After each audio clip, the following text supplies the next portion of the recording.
좋아요. 네, 교회여 일어나라 찬양하시겠습니다. 교회여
부르시겠습니다.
지원 청년 나오셔서 기도해 주시겠습니다.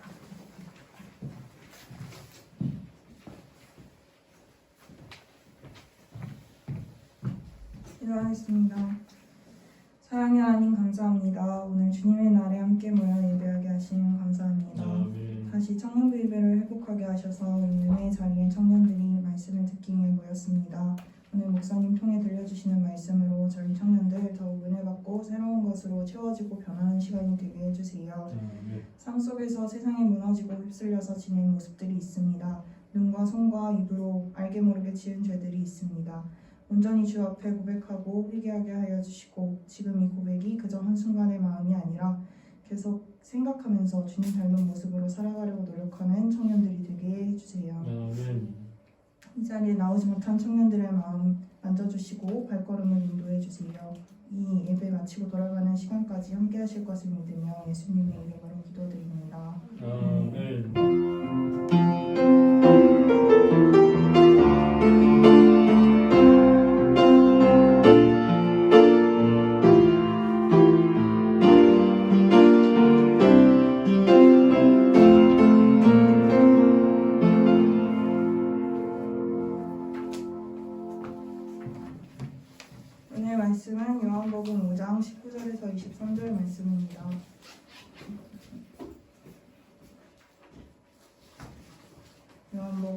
5장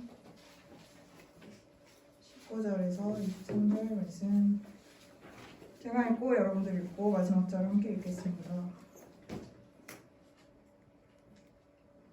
그러므로 예수께서 그들에게 이르시되 내가 진실로 진실로 너희에게 이르노니 아들이 아버지께서 하시는 일을 보지 않고는 아무것도 스스로 할 수 없나니 아버지께서 행하시는 그것을 아들도 그와 같이 행하느니라. 아버지께서 아들을 사랑하사 자기가 행하시는 것을 다 아들에게 보이시고 또 그보다 더 큰 일을 보이사 너희로 놀랍게 여기게 하시리라. 아버지께서 죽은 자들을 일으켜 살리신 같이 아들도 자기가 원하는 자들을 살리느니라. 아버지께서 아무도 심판하지 아니하시고 심판을 다 아들에게 맡기셨으니 함께 읽겠습니다. 이는 모든 사람으로 아버지를 공경하는 것 같이 아들을 공경하게 하려 하심이라. 아들을 공경하지 아니하는 자는 그를 보내신 아버지도 공경하지 아니하느니라. 아멘. 이 시간 김재길 목사님 나오셔서 심판주라는 제목으로 말씀 전해주시겠습니다.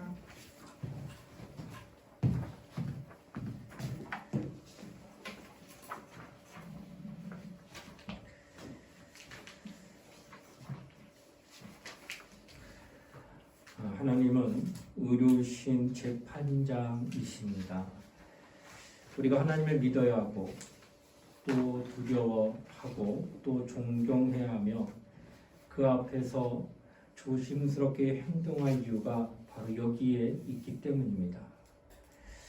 그는 은혜로우시며 자비로우시며 또 우리의 아버지가 되시지만 반면에 불의를 용납하지 아니하시는 의로우신 심판자이시다라고 하는 겁니다.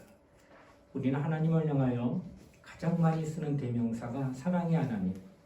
틀린 말이 아닙니다. 하나님은 아들을 이 땅에 보내시기까지 아니 죽게 하시기까지 얼만큼 사랑하셨는가를 직접 보여주신 분이기에 우리는 하나님 하면 사랑의 하나님 이렇게 생각한다는 겁니다. 그런데 사랑이 무한하고 크다 하여 경고망동하며 하나님 앞에 버릇없이 나간다는 것을 오냐오냐하며 그냥 넘어가는 분이 아니다라는 것은 그가 사랑의 하나님뿐만 아니라 심판주가 되신다는 까닭 때문에 그래요. 하나님은 심판자이시지만 그 심판하는 권세를 본인만 갖고 계신 게 아니라 모든 심판하는 권세를 아들에게 맡기셨다고 하는 것이 오늘 성경에 읽은 본문에 나오고 있다라는 겁니다. 이는 아버지가 하시는 일을 그 아들도 행하게 하려 하시며 또 아버지께서 공경을 받으시는 것처럼 아들도 똑같이 공경을 받게 하려고 아들에게 심판하는 권세를 허락하셨다고 하는 겁니다. 아버지께서 죽은 자를 살리십니다. 그는 전능하신 분이기 때문에 그는 아들도 그와 같이 원하는 자를 살리실 수 있도록 하시기 위해서 하나님은 아들에게 심판할 수 있는 권한을 허락하셨다라고 말하는 겁니다. 그러므로 아버지가 하시는 그 모든 일과 권세를 아들도 똑같이 가지고 있으므로 아버지를 사랑하는 자들은 마땅히 아들도 사랑해야 된다고 하는 것을 말씀하려고 하는 겁니다. 많은 사람들이 하늘을 쳐다보고 하나님이 도와주셨으면 좋겠다 이런 말 많이 합니다. 불신자도 그런 얘기예요. 정말로 가뭄이 있어가지고 벼가 죽고 땅이 쩍쩍 갈라질 때 비를 내리는 분은 하늘에서 오는 거니까 하나님이라는 분이 있다면 우리에게 좀 비를 주시면 안 될까? 이렇게 하나님에 대한 모르는 불신자들도 하나님에 대하여 그런 마음이 있다라고 하는 거예요. 하나님은 이처럼 모든 하나님이 지으신 것들로 인하여서 하나님에 대한 존재를 인정하게 하고 또 막연하지만 바라보게 하는데 하나님은 그 같은 권한과 권세를 아들인 예수에게도 주심으로 말미암아 아들 또한 그렇게 하나님 아버지를 바라보는 것처럼 바라볼 수 있도록 하셨다라고 하는 것이 오늘 말씀에 나타나고 있는 겁니다. 하나님 아버지는 아들 예수와 동등하신 분임을 이야기합니다. 그래서 빌보스 2장 6절에 아들은 하나님의 형상으로 하나님과 동등된 분이다 이렇게 표현합니다. 말씀을 읽어보면 빌보스 2장 6절에 이렇게 증거합니다. 그는 근본 하나님의 본체시나 하나님과 동등됨을 취할 것을 여기지 아니하시고 라고 말씀하셨어요. 그러면 누구든지 내가 하나님 사랑합니다 라고 한다면 예수는 제가 좀 몰라도 나는 하나님만을 사랑할 수 있습니다 이렇게 말할 수 있을 겁니다. 그러나 실상 이렇게 표현한다면 당신은 하나님을 사랑하는 자가 아니다라고 하는 거예요. 하나님을 공경하면서 그와 동등하신 분인 예수를 무시한다면 당신은 하나님 공경하는 게 아니다라는 거예요. 내가 하나님을 믿노라 하고 하나님 나 믿습니다 고백했는데 그 예수를 믿지 않으면 당신은 하나님 믿는 거 아니다라는 거예요. 왜? 하나님은 아들에 대하여 그런 심판의 고난을 주신 까닭은 나를 네가 믿느냐? 그럼 내가 보낸 예수도 그와 같은 수준 동등한 분이기 때문에 그렇게 믿도록 그렇게 알도록 그렇게 의지하도록 그렇게 아들을 내놓았는데 아들을 무시해? 내가 아들을 그렇게 동등한 분을 여기는데 그래서 하나님을 온전하게 섬길 수가 없는 거예요. 왜? 하나님 방법대로 믿지 않으니까. 지구상의 유대인들 또 그 중동에 있는 이슬람들은 예수는 믿지 않지만 그들은 선택된 민족이라니까 하나님은 잘 섬겨요. 구약에 하나님이 선민이라 택했던 이스라엘 사람들은 하나님을 얼마나 잘 섬기는지 율법의 조항이 613가지 지금은 늘어나서 약 1000가지가 된답니다. 근데 그거를 태어나서부터 할례 아이의 꼬추에 표피를 자른 그때 8일 만에 그리고 그때부터 어머니가 약 3개국어 내지 5개국어를 할 줄 알아요. 이스라엘 여인은요. 이 언어를 가지고 아이에게 율법을 낭독시키면서 그 아이가 뼈가 자라며 살이 돋을 때에 귀가 딱지가 안 될 정도로 율법을 낭독해줘요. 그 13가 600 몇 가지를. 그러니까 아이는 엄마 아빠를 부르기 이전에 벌써 율법에 대한 조항이 벌써 더 들어와요.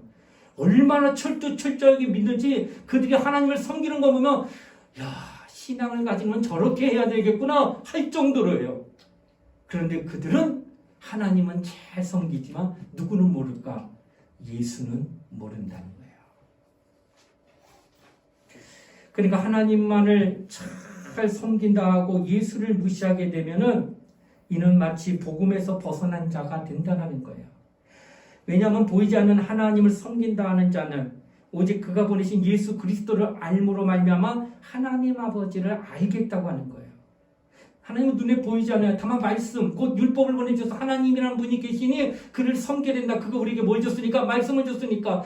그러니 말씀을 따라서 순종함으로 하나님을 섬기는 모습은 드러났지만 실상 그가 진정 어떤 분인가? 그가 우리가 어떻게 잘 모시고 섬길 수 있는 분이라고 하는 사실에 대해서는 알 수가 없다는 거예요. 왜? 눈에 보이지 않는 하나님이시기 때문에. 그래서 그가 이 땅에 아들을 보내주심으로 말미암아 그 아들을 통하여서 하나님에 대한 의무를 온전하게 하는 역사를 나타냈다고 하는 거예요. 자, 예수가 하나님의 아들로서 하나님과 동등한 분이심을 알고 그분에 대한 우리의 믿음의 태도가 온전해지면 하나님 아버지가 아들을 동등한 분으로 이렇게 세우셨기 때문에 하나님을 알 수 있도록 온전하게 알 수 있도록 하셨다라고 하는 사실이에요. 그래서 여러분 제가 여기 서 있지만은 제가 존재하잖아. 내가 허상이 아니죠. 여러분 앞에 말도 하고 있고 설교하고 있잖아. 또 여러분 제가 허상이 아닌 것을 내가 나를 이렇게 만져보면서도 느낄 수 있다는 거예요. 실상이라는 거예요. 자, 그러면 여러분 내 아버지를 봤어요? 못 봤어요? 여러분 내 아버지 못 봤을 거예요. 근데 내 아버지가 있을까요? 없을까요? 내 아버지가 존재합니다. 왜요? 당신이 있으니까. 곧 내가 있으니까. 아들인 내가 있다고 하는 것은 내가 눈으로는 아버지를 못 봤지만은 당신의 아버지는 분명히 계신 게 확실하다. 아버지가 없는데 당신이 어디서 태어나겠어? 이렇게 얘기할 수 있다는 거예요. 하나님은 눈에 보이지 않지만 그가 이 땅에 2000년 전에 아들을 이 땅에 보내시거나 그를 통하여 누구를 알게 한 거예요? 눈에 보이지 않는 하나님을 알게 했다는 거예요. 이게 하나님께서 자기의 실존에 대하여 나타내 줄 수 있는 유일한 방법이었다는 거예요. 아들이 아니고는 절대로 하나님을 볼 수가 없는 거예요. 그래서 예수를 알아야 돼요.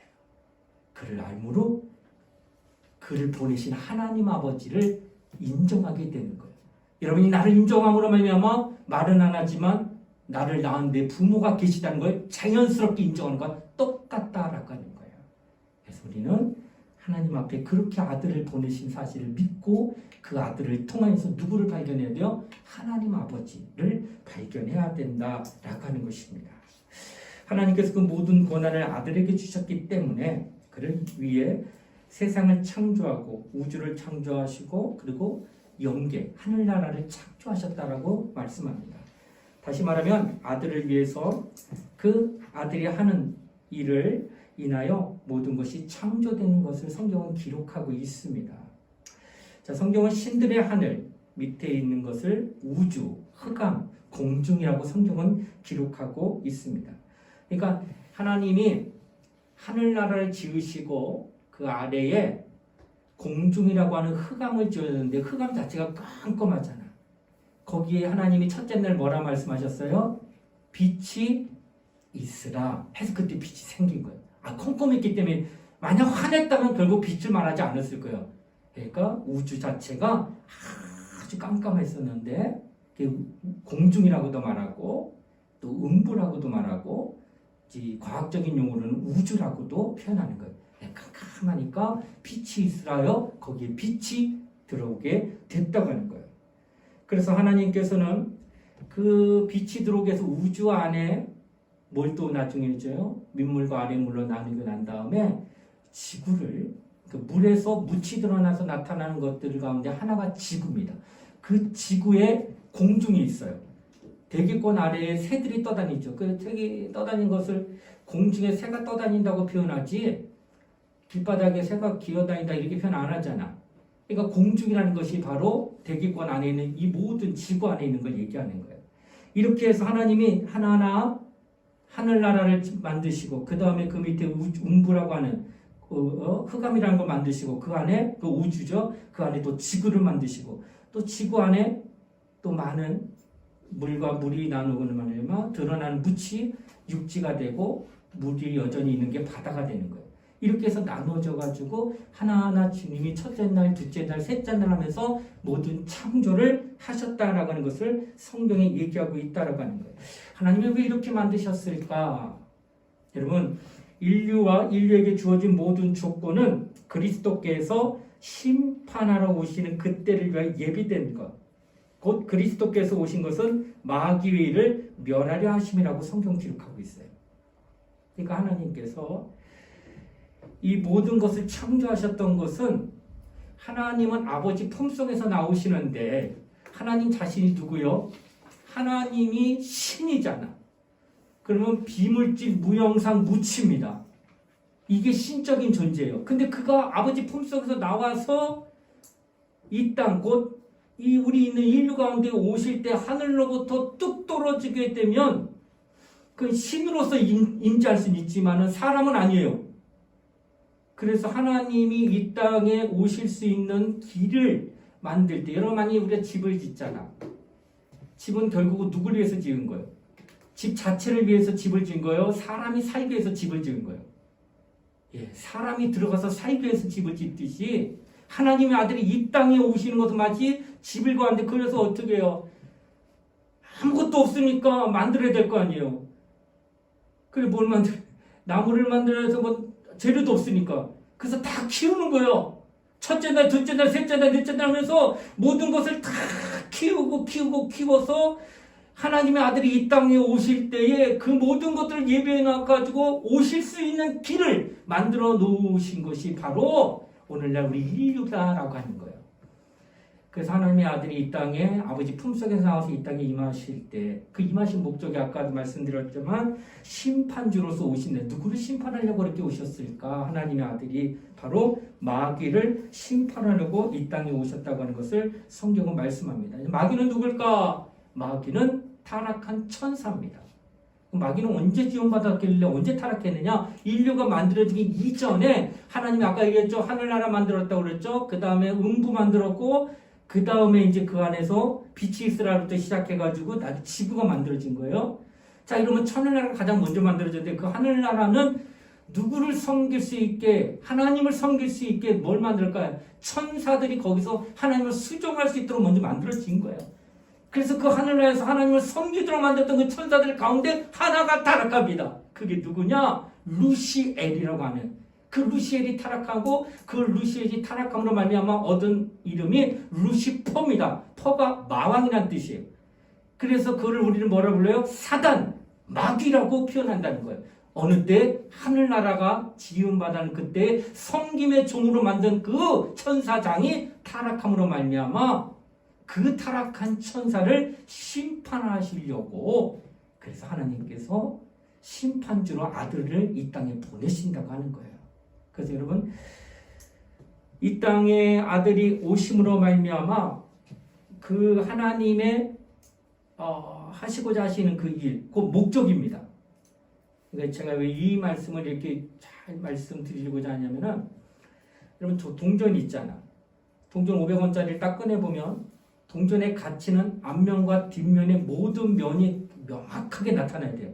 앞면은 참 잘 만들었는데 뒷면이 아무것도 없다면 동전의 가치로서 뭘 살 수 있을까 없을까? 안 써요. 이거 돈 아니라 그래요. 아니 앞면 똑같잖아. 뒷면에 이게 안 새겨졌으면 그 돈 아니라 그래. 우리가 신앙생활하면서 뭘 안타까워하냐면 우리 신앙이 동전의 양면성과 같이 하나는 앞면은 구속사예요. 예수가 나를 위하여 피를 흘려 죽으셨다고 하는 이 하나님의 역사에 대하여 구속사로서 은혜를 받아요. 그런데 질문 하나 할까? 하나님이 목적하신 바 우리 인류의 구원을 베풀려 예수께서 피 흘려 살을 찢기며 우리를 죽으셨으니 완전히 그래서 예수께서 말씀하시기를 가상칠언이라고 하는 십자가에서 다 이루었다 하셨으니 인류는 다 구원받았겠다. 왜? 그가 다 이루었다니까 십자가에서. 그런데 여러분 아세요? 인류 구원대 천지창조부터 지금까지 학자들의 계산에 의하면 인류 구원은 0.1%도 안 된다는 거예요. 그 많은 인류가 0.1%.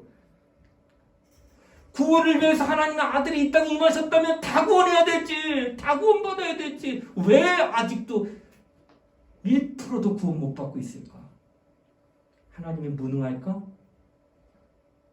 이 얘기하려고 해요. 그렇게 얘기하는 누가 질문을 하게 되면 답변을 못 하잖아. 분명히 구속사는 맞는데 뭘 얘기하냐면 목적이 아니었다는 거예요. 뭐가? 우리에게 구원 베푸는 건 목적이 아니에요. 하나님이 이 땅에 심판주로 오신 게 목적이에요. 누구를? 마귀를. 그래서 하나님의 아들이 이 땅에 오셔가지고 마귀를 심판합니다. 그러니까 예수가 이 땅에 십자가에 못 박혀 죽으셨죠. 근데 예수가 이 땅에 하나님의 아들이심을 안 자가 있을까 없었을까? 만약 인류 가운데 예수가 하나님의 아들이심이라고 안 자가 있었다면 어느 누구도 예수 못 죽입니다. 이스라엘은 하나님을 믿는 사람인데 그 나라에서 죽었어요, 예수가. 근데 예수가 자신들이 믿는 하나님이 계신데 그의 아들이 이 땅에 왔다는 걸 안다면 하나님을 섬기는 자가 어떻게 그 아들을 죽일 수 있어요? 못 죽이는 거예요. 그런데 죽였어요. 왜? 아들인 줄 모르기 때문에 죽인 거예요. 그런데 아들인 것을 아는 자가 있다는 거예요. 우리는 성령 받고 압니다. 예수가 누구신지. 성령 받기 전에 예수를 아는 자 누구예요? 딱 하나밖에 없어요. 마귀만 한 거예요. 그래서 시험합니다. 네가 하나님의 아들이었든 아들인 거 알면서 얘기한 거예요.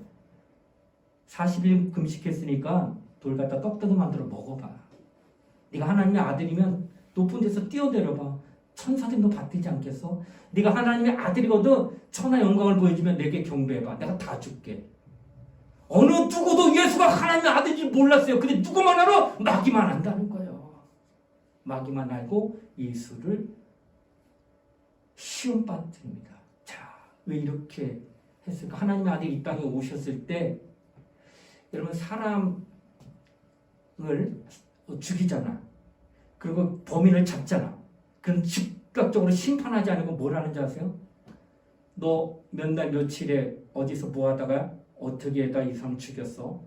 그대로 재현합니다. 이 현장 검증을 합니다. 그래서 어떻게 해요? 마네킹 들고 가요.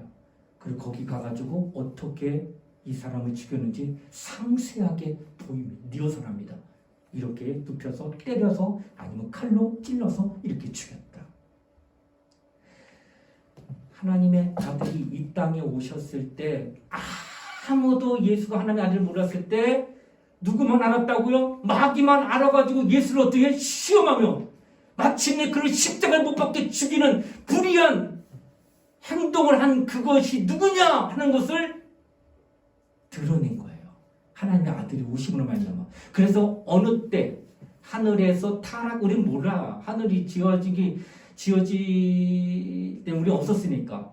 그런데 예수가 와서 그렇게 하는 걸 보고 이가 저 하늘에서 하나님을 대적한 자가 맞구나. 하나님의 아들도 이렇게 시험하는 거 보니까 하고 그에 대하여 우리가 하나님 앞에 대적했다는 걸 알게 됐다는 거예요. 그래서 하나님의 아들이 이 땅에 왔을 때 합법적으로 하나님의 아들까지도 대응하는 거 보면서 그에게 불의가 드러났다고 함으로 말미암아 심판이 나타나는 것을 직접 보여주셨다라고 하는 것이에요. 자, 지금 목사님이 지금 얘기하는 게 바로 이런 부분이에요. 그러면 뭘 얘기할까요?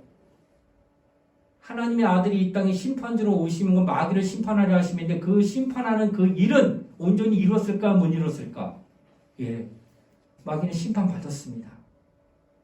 마귀는 저주받은 거예요. 예수께서 죽으시고 그에 의해서. 그러나 그는 삽니다. 왜? 의가 있기 때문에. 의라고 하는 것은 없어지지 않습니다. 마치 이와 같습니다. 한 나라에 나라가 세워지면 헌법이라는 게 반드시 제정이 돼요. 그래서 법이 있다는 거예요. 근데 어떤 사람이 대낮에 술 먹고 나서 우통 까고 문신 내고 칼 들고 막 휘둘리면서 막 난리법석을 치는데 지나가는 사람이 이 나라는 법도 없어? 어떻게 저런 거 가만히 안 놔둬? 그러자 누군가 신고하니 갑자기 경찰하고 뭐 이런 막 다가오더니 결박해요, 그 사람을. 그리고 유치장에 집어넣습니다. 그 사람이 난리 칠 때는 모든 게 저 사람대로 다 되고 두렵고 떨렸는데 이 나라에 법도 없어. 근데 법이라는 건 있어요. 헌법이라는 게 있는 거예요, 그 나라에. 그러니까 그거가 법이 있기 때문에 아주 그냥 난리법석을 치는 이 사람에 대하여 제압을 하거나 이 사람을 결박할 수 있는 능력이, 공권력이 법에 의해서 경찰들이 나왔다는 거예요. 그러니까 법은 항시 존재하는 것처럼 하나님의 의도 항시 존재하기 때문에 하나님의 아들이 그가 와서 십자가에 못 박혀 죽여도 왜 의는 존재해요, 계속. 그래서 어떻게 살아나셨다는 거예요. 의가 없었다면 예수 못 살아나요.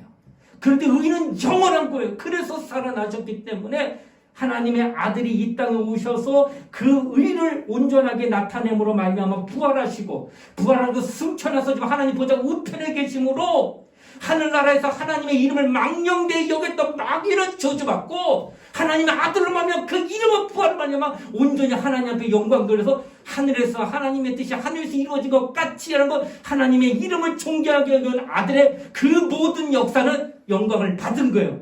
그리고 이 땅에서는 이루어지는 하나님의 구속 그 일, 마귀를 멸하는 목적이라는 이 심판에 대한 역사도 온전히 이루어졌다는 거예요. 다만 인류는 아까도 얘기했죠. 집을 진다고 그랬잖아요. 하나님의 아들이 이 땅에 오실 때 신은 무치, 무형상.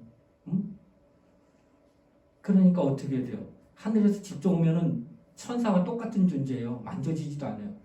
그가 피를 흘릴 수 있을까? 피를 못 흘리니까 사람이 되는데 사람이 어디 갑자기 떨어져요. 10달 동안 잉태하려면 사람을 먼저 만들어야 되고 이런 모든 과정, 사람이 그냥 살아? 첫째 날, 둘째 날, 셋째 날, 넷째 날에서 사람이 살 수 있는 환경도 만들어놔야 되고 이게 다 준비된 거예요. 그래 가지고 마침내 2000년 전에 마리아의 태를 통하여 아들이 임했다는 거예요. 이 모든 오랜 시간, 근데 천지창조부터 이 2000년 전까지는 이 시간은 어마어마합니다. 그때 사람은 태어나고 죽고 수십 년, 수백 년, 수천 년, 수억 년이 지나간 거예요. 그러면서도 계속 기다린 거예요. 누가 올 때까지? 하나님이 뜻하신 심판주가 올 때까지. 그래서 하나님은 내가 이런 일을 하나님 앞에 온전히 하나님의 일을 이루면 다 드릴 때 너희 인간이, 그 인류가, 사람이 하나님의 길을 예비했다는 거예요. 뭐를? 그가 이 땅에 오실 수 있는 그 첩경, 그 길을 깔았다는 거예요. 하늘에서 뚝 떨어질 수 없기 때문에. 그러나 사람이 아니지. 사람이 되시기에 사람의 태 안에 들어갈 수 있도록 그 모든 것들을 다 예비하고 준비했던 그 역사를 하나님이 하나님이 뭘로 줬어요? 선물로 줬다는 거예요. 그러니까 구속사라고 하는 거. 그러니까 예수 믿고 구원받는다는 것은 목적이 아니라 뭐예요? 선물이요. 선물은 달리 말하는 건 은혜라고 하는 거예요. 그러니까 내가 당장에 선물 줘. 근데 나 선물 필요 없어요. 안 받아? 그럼 알았어요. 뭐 안 받아도 돼요. 하고 안 받으면 선택해서 그냥 아닌 거예요. 그러니까 내가 예수 믿고 구원받을 수 있다. 예수 믿고 천국 갈 수 있다고 하는 이 믿음을 선물로 준 거예요. 그러니까 예수가 하나님의 아들로 이 땅에 오셔서 심판주로서 죽으시고 부활하셔서 마귀의 모든 저주를 멸하고 사망 권세를 깨뜨리는 모든 이런 역사적인 사건을 선물로 줄게. 어떻게 하면 어떻게 선물로? 믿으면 너 내가 데리고 갈게 하늘나라. 믿으면 너 인도할게. 이거예요. 이게 선물로 준 거예요. 그 모든 공로를. 그 받는 거 안 받는 거 네 몫이야. 이거기 때문에 절대적으로 다 구원하는 게 아니에요. 왜? 은혜요. 선물이기 때문에. 선물을 받으면 고맙지만 안 받으면 안 받으면 그냥 알았어 하고 끝나는 것처럼 모든 일 가운데 이런 모든 역사는 다 베풀어 놓은 거예요. 역사를. 은혜의 구속사를. 그러니까 믿지 않은 건 그가 그것을 받지 않았기 때문이지 하나님이 무능해서 그렇게 못 구원한 게 아니다라는 거예요. 그래서 뭘 얘기할까? 동전의 양면성. 그 첫 번째 구속사는 하나님의 목적이 아니라 하나님의 선물이다. 그 다음에 뒷면에 뭘까요? 하나님의 목적. 그것은 바로 이 심판주로 오셔서 마귀를 멸하는 일은 온전히 이루었다는 거예요. 그래서 마귀는 이미 저주받은 자고 이미 심판받은 자입니다. 그러므로 말미암아 우리는 하나님께서 우리에게 베풀어 주신 이 구원과 또 우리가 하나님께서 모든 이루어내신 일들에 대하여 성경은 그것을 우리에게 가르치고 있는 거예요. 그러니까 성경을 통하지 않으면 어느 누구도 아무것도 모른다는 거예요. 그러니까 예수가 이 땅에 심판주로 오신 사실을 믿고 다만 내가 구원받는 건 하나님의 은혜로 받는다라는 사실을 우리가 인정해야 된다라고 하는. 이렇게 되면 어떻게 해요? 왜 다 못 구원받아? 그건 선물이기 때문에. 아니 하나님 무능한 거 아니야? 예수가 피 흘린 피가 얼마나 능력이 많을 텐데 왜 다 구원 못 받아? 하나님 정말 무능한 거 아니냐? 이렇게 물을 수 있겠지만 절대 그러지 않아요. 왜요? 그 선물이기 때문에, 은혜이기 때문에 그렇지 하나님이 오셔서 하시고자 한 그 목적인 심판주로서 마귀를 심판하는 모든 일을 완전히 이루었다는 거예요. 예수께서 십자가에 의해서 뭐래요? 다 이루었다. 이거는 구원을 다 이루었다는 게 아니라 하나님이 뜻하신 하나님의 역사, 곧 마귀를 멸하는 그 일을 다 이루었다는 거예요. 그 이루는 모든 과정을 믿는 믿음을 너에게 선물로 줄 테니까 믿으면 내가 너 천국 데리고 갈게 하시는 게 바로 구속사입니다. 자, 이렇게 해서 지금 뭘 얘기할까요? 하나님이 우리에게 하나님의 구원과 또 하나님의 일하신 하나님의 영광을 돌리는 의를 드러내는 이 일은 완전히 이루어졌다는 사실을 내가 믿음을 가져야 된다라는 거예요. 그러니까 제가 왜 신본주의와 인본주의를 자꾸 이제 말 안 하지만 이제 해야 되는 까닭이 거기에 있는 거예요. 구속사를 굉장히 강조하다 보면 미안하지만 인본주의 빠집니다. 하나님은 나를 위해서 이 땅에 아들을 보내시기도 하고 나를 위해서 잘되게 하기 위해서 하나님은 이렇게 헌신하고 우리를 사랑하셨는데 틀린 말은 아니에요. 근데 거기에 정말 너무 많이 몰입하게 되면 인본주의는 모든 게 내 중심으로 가야 돼요. 그래서 내가 뭔가 안 되면 원망해야 돼요. 왜? 내 뜻대로 안 되면. 왜 나를 위해서 다 주셨는데 왜 나는 이거 할 때 왜 안 도와주냐는 거예요. 인본주의로 치닫게 되면 하나님 앞에 잘 될 때는 참 좋은데 안 되고 힘든 일, 고난 일 당하면 하나님께 원망할 수밖에 없어요. 왜 나를 사랑하신다면서요? 왜 나에게 다 모든 걸 아들까지 주고 다 줬으면서 왜 내가 이거 하는데 왜 돕지 않으세요? 라고 말할 수밖에 없어요. 인본주의 가면 그렇게 돼요. 신본주의는 어때요? 하나님 뜻이 먼저예요. 그 뜻 가운데 내가 고난받고 그 뜻 가운데 내가 아픔 당하면 이 또한 하나님의 뜻이라 여기는 그 믿음이 그 안에서 나올 수 있어요. 그래서 여러분 내가 신앙생활하면서 신본주의 입장에서 신앙생활 할 거냐 아니면 인본주의 입장에서 신앙생활 할 거냐가 굉장히 중요하다는 거예요. 신앙생활은 하나님 뜻대로 하는 거니까. 그러니까 하나님의 뜻이 하늘에서 이루어진 것 같이 곧 하나님의 아들이 이 땅에 오셔서 그 뜻대로 죽으시고 부활하시고 승천하심으로 말미암아 그 의가 여전히 있다고 하는 곧 하나님의 이름이 여전히 영광받고 있다는 사실에 대한 그 뜻이 우편보좌에 하나님의 아들이 지금 앉아 계심으로 드러났다는 거예요. 그래서 하늘에서 뜻이 주기도문 가운데 이루어진 것 같이 땅에서도 그 뜻은 뭐예요? 마귀가 하나님을 망령되게 이뤄서 타락했는데 그 마귀를 멸하는 그 역사는 벌써 이루어졌다는 거예요. 그 모든 과정이 이제 인류에게 선물로 믿으면 하나님의 아들이 이렇게 하신 까닭 이런 공로 피 흘리고 다 하신 걸 믿기만 하면 나도 너 데리고 갈게. 이게 바로 구속사라고 하는 거예요. 이렇게 믿는 자들은 하나님 앞에 자신을 내세우지 않습니다. 나는 은혜로 선물 받은 건데 나는 정말로 하나님이 나를 기억해 줘서 은혜 받은 건데 이렇게 하기 때문에 교만하거나 오만하거나 또 거만하지 않는다라고 하는 거예요. 여러분과 내가 신앙생활하면서 이런 믿음을 가지고 우리가 신앙생활할 때 하나님 앞에 온전히 수용을 받을 수 있다라고 하는 것을 말씀하고 있다라고 하는 것입니다. 자, 하나님은 믿는 자에게만 은혜 베푸십니다. 하나님의 판단을 잘 이해해야 돼요. 그런 마귀를 심판한 심판자이시며 인간에게는 하나님은 은혜를 베푸신 자비로우신 하나님이다라는 사실을 우리가 그래서 동전의 양면성을 꼭 기억해야 돼요. 한쪽 면 구속사만 알게 되면 참 신앙생활 왜골수로 갑니다. 잘못된 길로 가요. 양면을 다 알아야 흔들리지 않고 자론으로 치우치지 아니한다라고 하는 것을 말하게 된다고 하는 거예요. 그러므로 오늘 이 시간 내게 은혜를 베푸시되 여러분 자신이 먼저 은혜 받으세요. 그리고 아직 청년들이지만 여러분 나중에 다 결혼하잖아. 여러분 자손을 위해서도 은혜가 있게 해달라고 기도하셔야 돼요.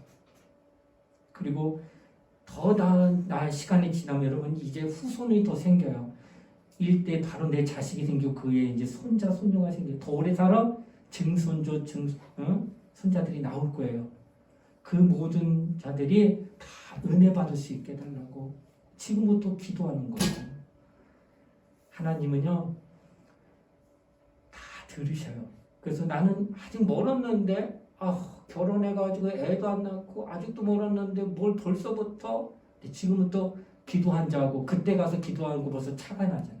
시간적이고 열정이고 또 마음 사모하는 마음도 하나님은 다 보신다고 다 들으시니까 지금부터 기도하고 지금부터 하면은 여러분 후손들 가운데 정말 복을 받는 후손이 나와야 돼.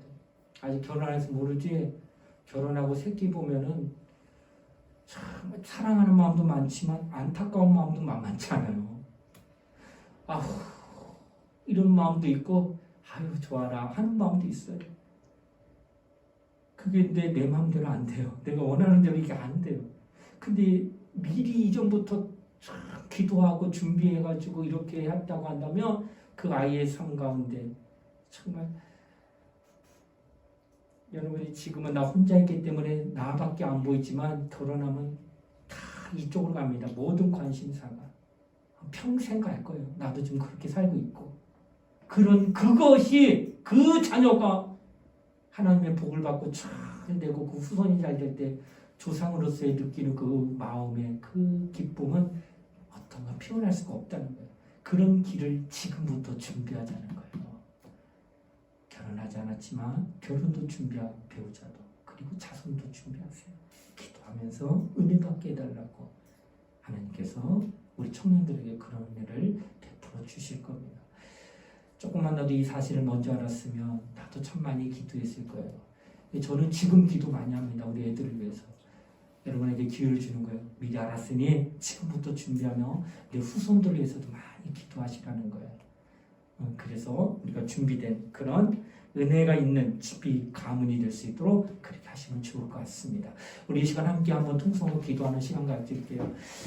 정말 여러분과 내가 하나님의 아들이 이 땅에 오심으로 말미암아 베풀어 주신 은혜는 분명히 있다는 거예요. 근데 그 은혜 선물로 감사히 받는 자만 누립니다. 은혜 베푸는데 은혜나 기억도 못하고 나 관심도 없다고 하면 안 되는 방법이 없어요. 그래서 은혜 받으라는 거예요. 지금이 구원받을 만한 때요, 지금이 은혜 받을 만한 때라고 성경 말씀하고 있습니다. 우리 청년들이요 이 시간 기도할 때 하나님 내게 은혜 주시고 후에 내 후손들에게도 은혜를 베풀어 주셔서 정말 하나님의 복을 주시는 복된 심령들이 우리 안에 나타날 수 있게 달라고 우리 예수의 한번 부르는 우리 통솔 함께 간절히 기도하시겠습니다. 예수여, 하나님 아버지 감사드립니다. 오늘도 우리를 사랑하십니다. 하나님의 은혜 가운데 인도하여 주심을 감사를 드립니다. 우리 은혜 받은 자 되기를 원합니다. 우리 모든 영혼의 은혜 안에 거하시고 계시고 역사하여 주시길 원합니다. 날마다 하나님을 가까이하며 믿음으로 신앙생활하며 모든 신도 역사하여 주시기 원합니다. 주님을 사랑합니다. 주님을 바라봅니다. 주의 뜻과 기억을 받는 우리의 영혼의 신도 역사하여 주시길 원합니다. 하나님 아버지를 긍휼히 여겨주시며 주의 은혜 가운데 인도하는 거룩한 신도 역사하여 주시길 원합니다. 하나님은 온전히 하나님의 심판자로서의 아들을 이 땅에 보내심을 말미암아 하나님과 같은 고난을 받게 하는 아들을 긍정하게 하고 아들을 도와야 하나님 알 수 있도록 역사하심을 감사합니다. 그럼 우리는 예수를 통하여서 하나님을 알아가는 선민됨을 갖는 자가 되게 하여 주시기를 소원합니다. 성령의 마음을 감동하셔서 하나님 말씀을 믿음으로 기도하는 우리 모두가 되시고 역사하여 주시며 우리 청년들을 좋은 배우자도 만나게 하여 주시고 또 좋은 우리 후손들도 하나님께서 만나게 하여 주시기 바랍니다. 그리하여서 그 가정이 이루어질 때에 그 가문이 날마다 복을 받는 하나님께서 베풀어낸 천대가 그 은혜에 임하는 역사가 가정에 임하는 역사가 나타나게 하여 주시기 바랍니다. 우리는 이렇게 준비되길 바랍니다. 우리는 이렇게 사모하며 하나님 앞에 나오길 바랍니다. 우리 모두가 하나님 앞에 그런 믿음을 갖고 기도하며 하나님 앞에 나오는 우리 모든 영혼의 신도 역사가 하여 주시기 바랍니다. 주의 성령이 함께하고 믿음 생활하는 우리 모두가 되시고 은혜 베풀어 주시옵소서. 날마다 기도하고 날마다 하나님을 의지하고 날마다 하나님의 뜻을 쫓으며 기도하는 우리 청년들이 나되게 하여 주시길 바랍니다. 오늘도 구하고 찾고 드리는 모든 간구함들이 하나님의 뜻과 이루어지는 역사가 나타나게 하여 주시길 바랍니다. 심판주가 되어주셨던 하나님 앞에 사랑의 하나님, 공의의 하나님, 우리 모두 다 알게 하여 주시길 바랍니다. 하나님 앞에 믿음으로 고백하며 신앙생활하는 우리 모두가 되어주시도록 역사하시고 인도하여 주시옵소서.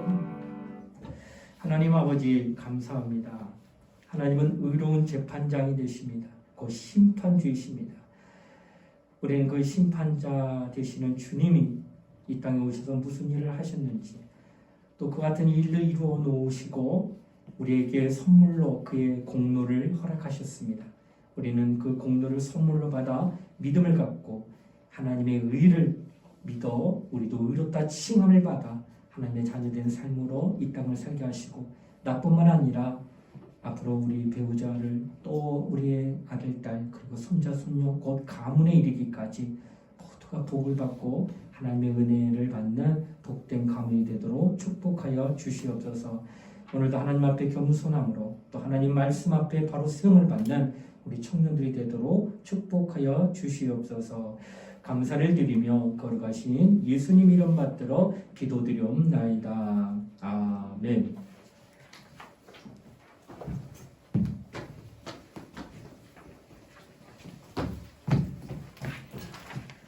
네, 청년부 예배는 격주로 드리고 있어서 다음 주에는 본당에서 예배 드립니다. 그리고 저희 청년부 행복자부터 하고 있는데 다들 모르셨죠? 열심히 가득 채워주시길 바랍니다. 그리고 오늘 예배는 예배 끝나고 성경 공부 안 하고 찬양 집회 저희 준비하는 거 할 거고요. 오늘 오지 않은 청년들과 그리고 여기 계신 청년들 모두 찬양 집회를 위해 한 주간 동안 기도 꼭 해주시길 바랍니다. 네. 이상입니다.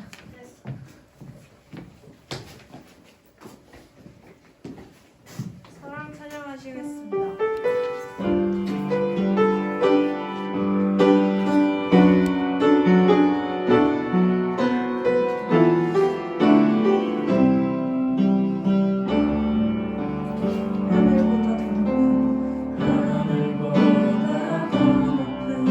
주님의 사랑을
하나님의 사랑과 성령의 감동 교통하심이 이 땅의 심판주로 임하신 하나님의 아들을 통하여 하나님의 의를 온전히 다 이루시고 그 의를 지나는 과정을 우리에게 선물로 주셔 곧 그리스도의 공로를 믿음으로 구원받는 은혜를 베푸심을 기억하여 날마다 하나님의 은혜만을 받기를 소원하는 사랑하는 우리 청년들 머리 위에 이제부터 영원토록 함께 하시기를 간절히 축원하옵나이다. 아멘.